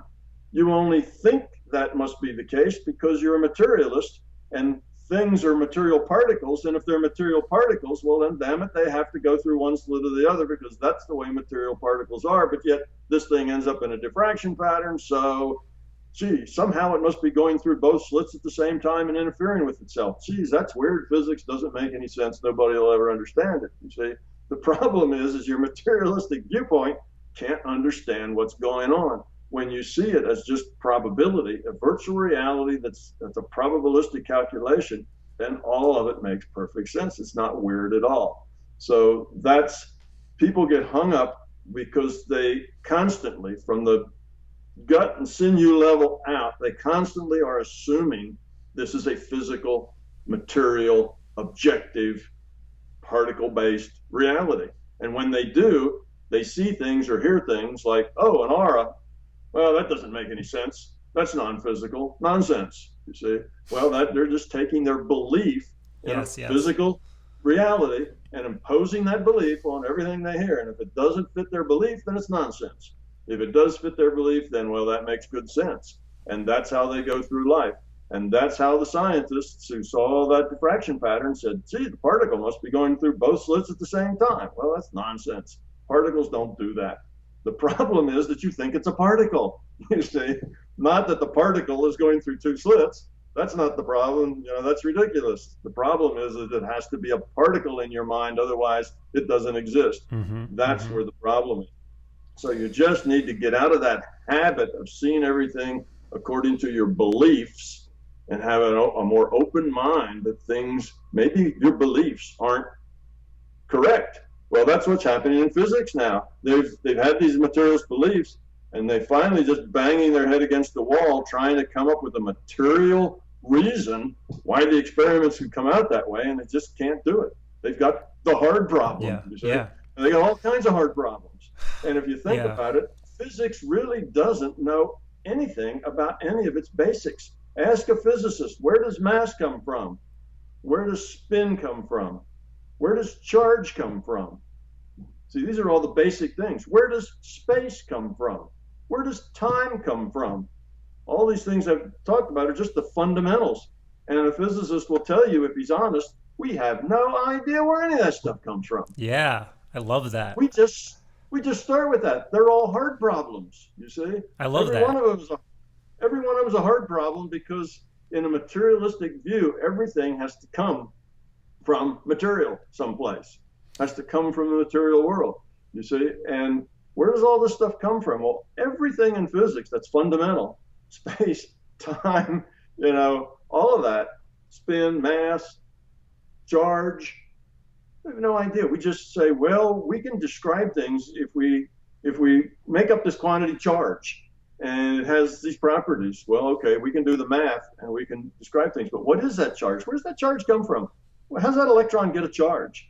Well, we know it has this charge, but where did it get its charge? Oh, it comes from quarks. Oh, well, then where do those quarks come from? You see, an electron used to be a fundamental particle. Now it's got pieces. Well, a proton used to be a fundamental particle. Now it's got pieces. You say, maybe the electron's still a fundamental particle. But then you have the same issue with the pieces. You see, you're up against this problem in a materialistic view that there's always has to be more pieces. Anything you have has to have pieces, but yet those pieces need pieces, and you get in this infinite series that you have to have. Well, that just means that this materialism isn't a good model. It doesn't really work that way, because if your basis of your worldview has to become an infinite series, it's not right. It's not fundamental. You've got the wrong idea. So physicists have lots of hard problems that their idea of a material world just can't answer. It's not just where does consciousness come from, it's where does everything in our world that's fundamental come from, and we have no idea. We just start with it. I love that. And I love that, as human beings, we're great tinkerers. We're great at manipulating the world around us and all the way down to these very minuscule levels. And we use it to make things, so we think we understand it. But I love that when you get to the root of it all, there's just this massive, unending uncertainty at the root of everything. And I love that leads people, with a head on their shoulders to the conclusion that, hey, who knows? There is no dogmatic truth when you get right down to it. This is like what everybody from Plato to Robert Anton Wilson and, people alive right now, like I've talked about this exact same concept with a guy I've interviewed a bunch of times, Daniele Bolelli, who's a philosopher and history professor out on the West Coast, that when it gets right down to it, we just don't know shit. We just don't know. We're just good at manipulating things and making things. Exactly. And that gives us the illusion of thinking we know. Yes, but exactly. We don't really know. And I love that you're on that same on that sure. same Here's the way scent. it works. Here's the way it works in physics. We only measure the effects of things. Okay? We don't measure the things themselves. We just measure the effects of things. Now, I mean this like, let's say, an electron. Okay? We can measure the effect that this electron has. So here's an effect. Millikan's oil drop experiment was one of the first things kind of isolated the charge on an electron. So we have this, we can see the effect that's going on. We make up a metaphor and we call it an electron. We'll say, okay, we see all these effects. Now, let's make up a reason. We want a reason because we have this materialist view of the world, so we have to have a reason for everything. We want a physical reason why that happens. Okay, here's an idea. We'll say it's an electron. It's this little chunk of mass with a charge, and that's why we have these effects. Okay, that electron, this mass and the charge, is just a model. It's a concept. It's an idea. It's not an actuality. The actuality, the thing measured, is the effect, not the thing that's causing the effect. It's just the effect. We make up the thing, we make up something to be that thing because we want everything to be causal and have a reason why. That's just kind of how we work. So the electron isn't necessarily anything real. It's just the model we've made up to explain an effect. Yes. Yeah. What happens is, you see, we begin to believe our own models. The guys who made up the model, they were very clear that this was just a model, just a concept to help explain the data. But 10 years later, the electron isn't a model anymore. It's a little chunk of mass with a charge. It's a real thing. And it becomes, you see, we believe in it. We start to believe in these things, and we start to believe that they're real. We don't understand that they're just metaphors or just ideas that we had to explain something. What we measured was the effect. We didn't measure an electron. We can't do that. We can measure something an electron does. And that's true of all of our world. We measure the effects of things, then we make up models to explain to ourselves, why that effect happened, and then we believe in them. And that gets us in trouble all the time, because here's this electron, it's a chunk of mass with a charge, and then here comes quantum mechanics 100 years later, and it says it's not a chunk of mass with it's a probability distribution. And when I was a kid going through school, we had a nucleus, and then we had an electron orbiting that nucleus. Yep. Well, if you look in a textbook today, you're not going to see that. That's not there anymore. You'll see a nucleus, and you'll see this little cloud, this little gray amorphous cloud surrounding the nucleus, and that's the cloud of electrons. Well, they don't necessarily tell you that that's a probability cloud, not an actual cloud, but that's the way science sees electrons now. It's a probability distribution.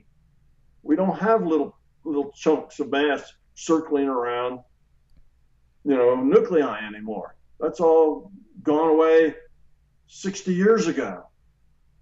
Okay, the textbooks, even elementary, even your third and fourth grade science will not have a little orbit for an electron going around a nucleus. It's all been thrown out, you see. Yeah. So it's a problem. We make up the story of, well, here's an electron and here's what it is, and then we believe it, and it makes it doubly hard to realize that that's not true. It takes another 30 years to believe that's not true, because we believed in this thing, you see. Yeah. Now we find out, well, okay, we can pretend it's that thing, but we can't get the right answers. Every time we try to compute, what the experiment's going to do, we get it wrong, because we're starting with this little chunk of mass and with a charge that's an electron, and that's really not what's going on. So now we learn how to calculate better answers, and we say, well, electrons really aren't that. That's a good model for beginners, and we tell the kindergarten kids about that. But everybody else, as they go up in science, we tell them the real story. It's that sort of thing. Well, we do that with everything. All of our science is like that. We don't know anything about the fundamentals. We make up stuff, and we make up these models, and then we believe in them. They become real things to us, and that's really the problem. See, it's right back to this thing this other gentleman saying. We really don't understand, but we think we do.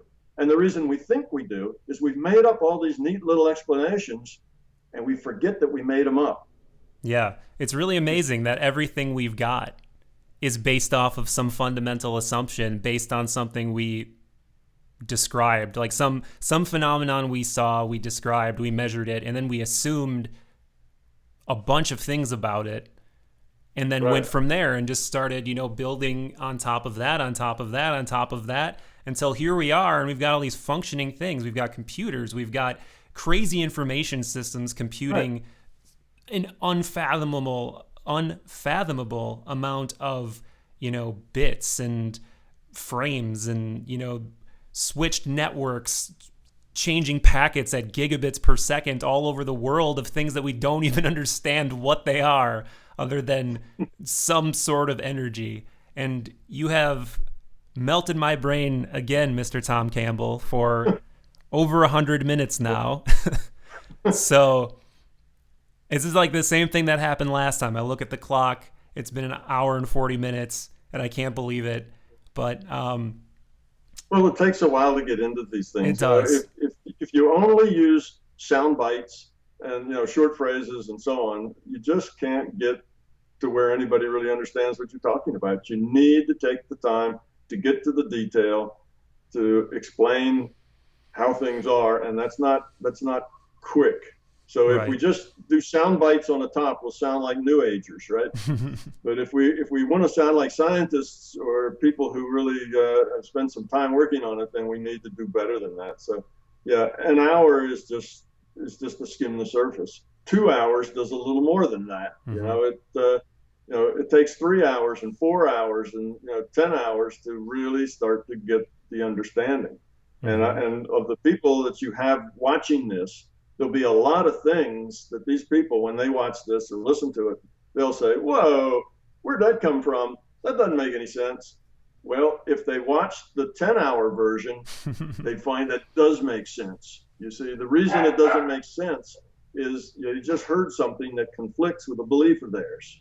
So it doesn't make sense. But it's going to take some more explanation for that to make sense. But Absolutely. The thing that I want them to understand is there is an explanation. It's not just that there isn't any explanation and it just doesn't make sense. There really is an explanation, and it is logical, and it does make sense. You'll just have to go dig that out. And a lot of that's in my books, and more of it's on YouTube. But once you get there, you'll realize that sound bites aren't the only thing you're going to find. You're going to find hundreds and hundreds of hours of videos that if you really want to understand, you're going to have to pay the price to take the time to understand. These aren't kind of things that are just going to, you're not going to get it in a comic book. It's going to take some effort to do that. So that's the thing. Yes, there will be lots of things that will conflict with your beliefs, but there really is a good, logical, scientific explanation, but you're going to have to find it. When I do my workshops, I just do a once over the top of these things, and it takes me about 16 hours. Wow. 17 hours worth of talking. And that's just a once over the top. You see, you can dig deeper into any of it from that. So that's the thing. You can't explain everything to everybody so they walk away saying, okay, I get it now, I understand it, in an hour or 2 hours or 5 hours. It just can't happen. So to your audience, if there's things you don't understand and things that just seem like they're impossible and don't make any sense, it's just because you haven't seen the whole picture yet. It really does make sense if you see the whole the picture all together, and there's no easy way to get there other than to take the time to do the work to find out. Do you want to tell people where they can find? Because you do have just a humongous breadth of material on YouTube. I mean, hundreds of hours of talks and podcasts and just interviews and workshops. And on top of that, you've got your 3-part book series. You've got audiobooks. You've got a website. Do you want to let people know where they can dig in deeper to all of that goodness? Yeah, in a way that's very intimidating because there's so much there. But the reason there's so much there is every time I do a talk, an interview, a workshop, I try to record it. Most of the time I get a recording. Sometimes technical difficulties get in the way and I don't end up with a usable recording. But whenever I do get a usable recording, it goes up on YouTube, because this is not information that should be kept close at home. This is information that should be shared. This is information that people need to understand. So everything goes out there. The books are free as well on Google Books for the same reason. It's just putting the stuff out there. But you can find these books on Amazon, which is where most people go for books these days, or Barnes & Noble, or in your neighborhood bookstore. And if they don't have them, you can just ask for them by name and they'll show up. I got an international distributor that'll ship them to your bookstore or whatever. Just takes a little more time. Or you can get them from my website, which is www.mybigtoe.com. If you want to know where I might be giving talks, that's www.mbtevents.com. YouTube is a little harder to get to, but you go to YouTube, which is www.youtube.com, and then put /TWCJR44, and that will get you there. But the easiest thing to do, that's hard to remember, just go to Google and put in Thomas Campbell or put in My Big Toe, And basically almost all of the whole first page will be my stuff, the stuff on YouTube, my website, and things all over. So that's probably the easiest way to get there, is just to Google it. That's how everybody gets what they need, right? They Yeah. Google it. And you will definitely find what you need somewhere within the archives, because it is a tremendous amount of information, a tremendous amount of talks to dig into. We've got another podcast we did about a year ago that I mentioned. You can find that. But yeah, like I said, you've melted my brain again. It's always awesome talking to you. It's just so fun to get into the nitty gritty of how weird the world is when it gets right down to it. And if you have to start discussing these ideas, what are they really the most like? And it's very strange that the more adept we get at creating simulations, we also get more adept at describing the features of reality. And it just blows my mind, and it's super interesting talking about it. Yeah, it's a neat idea, and the thing that is also very nifty about it is that the bigger picture you get, the more you understand, the more you see how everything fits into it. See, instead of, like, when I started out, I had the reality that I had in exploring consciousness and the real reality I had here in this physical world, and the two didn't mix, and then they mixed. And that just goes on and on and on. And pretty soon you get a big enough picture. Not only do you see relativity and quantum mechanics and how they work, and how all these, the Zeno effect and all the weird quantum mechanics, all that falls out very rationally, but you also see the Buddha. You also see, you see theology. Yeah. And now you can look at theology and you can say, oh, well, look at this. Shoot, I can pick out all the stuff here that is fundamental and all the stuff here that is nonsense. Yeah. And instead of it all being just one package that you can't separate like that, now you can separate the nonsense from the stuff that's fundamental. And you'll find fundamental truths in most all the religions. And you know exactly why those are truths and where did they come from and why is it like that. You see, and you get this information. So suddenly your big picture allows you to understand so much more of what you see and what you experience, and all these experiences that you've had, your experiences you had when you were 6 years old or a teenager, other things that were kind of strange, and now they can make sense. You can say, well, that's what was going on there. I get that. And your subjective life. Well, we think that science can only talk about the objective world. Can't talk about the subjective world, because the subjective world is just personal inside each of us uniquely.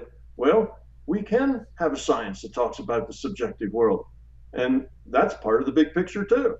So we find out about that.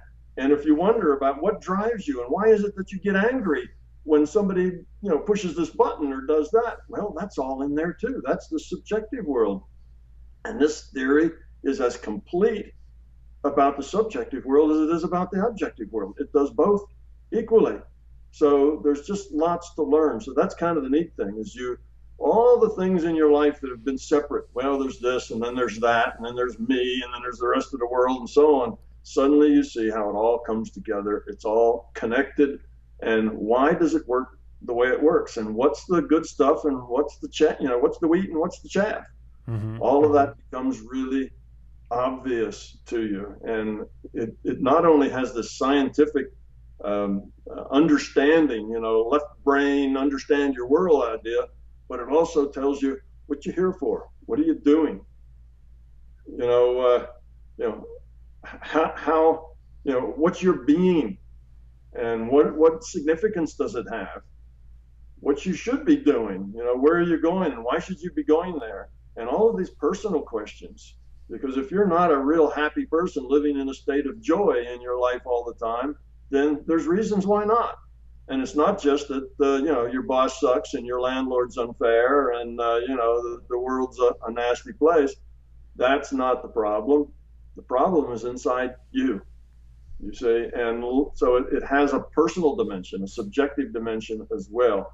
And I think that's kind of the neat thing, is that it connects everywhere. I've had an invitation to go to New Zealand, and the invitation came from a Maori chieftain. That's the indigenous people in New Zealand are called actually they pronounce it more like Maori. It's Maori, I believe. And what he did is he got introduced to my work. He came to the realization that the ancient tribal religious customs that they learned within the Maori tribe were very similar. You see, just like we were talking before, the shaman, all these things, that the ideas of their kind of 2,000-3,000-year-old culture, he saw that they had scientific fundamentals underneath of them. It wasn't just all this stuff we remembered, that our great-grandfathers told our grandfathers to tell us and we're supposed to tell our children, but there was fundamental reasons why things are like that. It had meaning. So he wanted me to come out and talk to his people because he wanted them to see the connections. Because in his mind, they were losing touch with that culture. That culture was starting to fade out and go away as the young people let go of those old superstitions and grabbed hold of the modern technical world. It was being lost. And here he sees that, well, look, the modern technical world has come back to build a scientific structure underneath of our old traditions. Yeah. And it all connects and makes sense, you see. So that is the kind of the beauty of this bigger picture, is that you get connections to things. It affects your relationships. It affects who you are, and it's the whole picture. It's not just let's us smart guys sit around and intellectualize about the way reality works and how nifty it is. Well, it does that too. It does better science, but it's a whole lot more. It's got a much bigger human dimension and personal dimension and subjective dimension that is very pertinent to everyone. It's not just talking intellectually about the nature of reality. It's, that's part of it, but that's just a piece of it. And people are so thirsty for this too, I think, because they do think about life in more complicated terms, and they can't just have a philosophy or a belief system rammed down their throats in a traditional religious way any longer.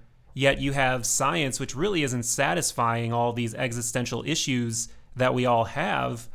And that's why we need systems like this to help us really understand not only what's going on mechanistically and scientifically, but how it applies to our life and to the meaning of our life. And like you said, why we're here, what we're doing. And I think that's why people will go to your workshops for days on end and really just eat it up, because they need these things. They need this explanation, and they need to understand how they fit into it. So I think what you're doing is really, really cool and really important for that reason. Yeah, I lots of times I try not to emphasize that it's just scientific. Now, I'm a physicist, so I talk science, and I like to talk about science. That's, it's obviously something I'm very fond of and close to, but that's only a piece of it. There's probably a more significant piece that's about individuals and people and your life. And like I say, if your life isn't, a long, joyous, happy occasion, if you have negative things, you have stress, you have problems, you have anxiety, you have issues, you have anger, all those things, if that's all part of your life, then there's a reason for it. And the reasons aren't hard to understand. And better yet, they're not all that hard to change. And you don't have to change anybody else but yourself. So that's a very empowering concept. Yeah. And to me, that's the bigger part of this rather than the smaller part. That was the main part I started with. I ended up with science as a freebie. It just fell out of the same ideas. But the major part is more about how we relate to each other as human beings and who we are. That, I think, is actually more important than the science. The science is important in its own way, but the other is more critical to our lives. It's not an intellectual thing at all. It's a being thing. Definitely. And maybe if we do a follow-up to this one, we can focus more on that. Maybe we can focus more on the subjective rather than the intellectual. You know, what can people do? How do they change their mindscape and reflect, you know, that positive mindscape back into their own life? Because by my experience and from the experience of a lot of other really happy people, that's really how it works. You have to first develop your inner state into a positive place, and that does take some work. But once you do that, you can reflect that back into your own life in a very real way by the people you attract, by your habits, by your behaviors. And I would love to hear your thoughts on that. But like I said, we've been going for like 2 hours, so hopefully we can do that next time. Yeah, okay. Well, we can definitely do it next time. All right. Well, you just wait and see what kind of feedback you get and see what your readers want to, or your listeners really want to know. You know, what is it that they want to know, and what are they interested in? And we'll try to focus on that. After all, the real motive force here is to be of service to your listeners, or your watchers in this case, if you get video with this, and we'll put the video out. So that's really what we're doing, trying to produce information that people can use. Absolutely. People can enrich themselves by the information. So yeah. What is it that they want to know? We can work on that. I love that. Well, sir, I will let you get some of your day back since I've taken a good chunk of it. Thank you very much again. I've very, very much enjoyed the conversation, even more so than our first one, I think. So thank you. I hope your home issues are rectified and everything's okay. I think I've got hot water, coming along. It's heating down there now. Hopefully by the time we get up in the morning, there will be no more cold showers. Oh, that's the worst in the household. Yeah, that's a rude way to meet the morning, is in a nice cold shower. Definitely. All right, sir. Well, I will be in touch. Hopefully I'll get this thing out soon. I think I might have mentioned to you I'm sort of in like a rebooting process. So I'm still putting shows out under the old show, but I really want to make this kind of a focal point of the new show because, like I said, our first talk got such a good response. So I'll definitely let you know. And if you also want to post the video or do whatever with it on YouTube, you're more than welcome to. Great. Yeah, let me know when it's ready and when it's done. And you can also you can skip me if you like, but no, I'd like to know too. But Donna and Keith at MBT Events, they're the ones that put everything out on YouTube. Poor Keith, he does all my video editing, and they also do all my arranging of trips and that sort of stuff. They're wonderful people. They support me terrifically, and that's who will actually put it out.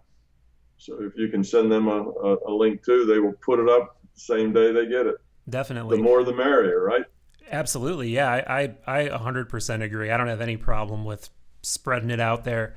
I think I have Donna or Keith's contact information from last time too, so I'll be able to just shoot them a message. And thanks again. And, your video is still being watched. I just got an email. I get lots and lots of email. I get hundreds and hundreds of email in a day, and I got one yesterday where somebody was talking about, there's this video and I just found it and it's great and tells all these, and it was our last cool. interview That's awesome. that they were talking about.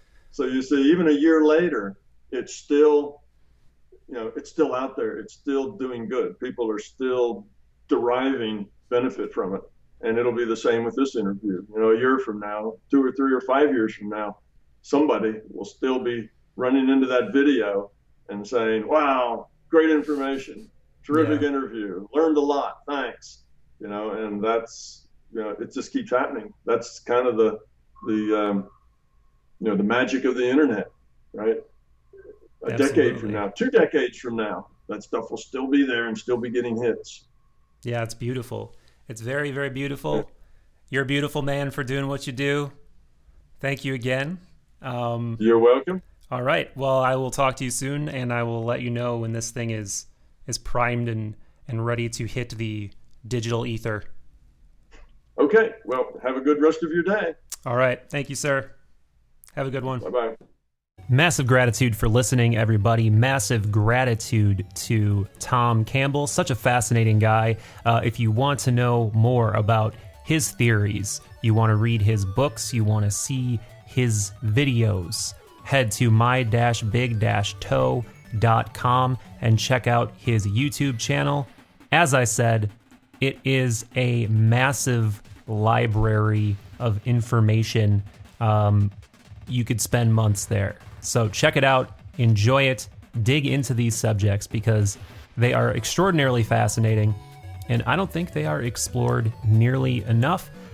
Check out thirdeyedrops.com. Please support us in at least one fashion if you can, and it does not have to be monetarily based.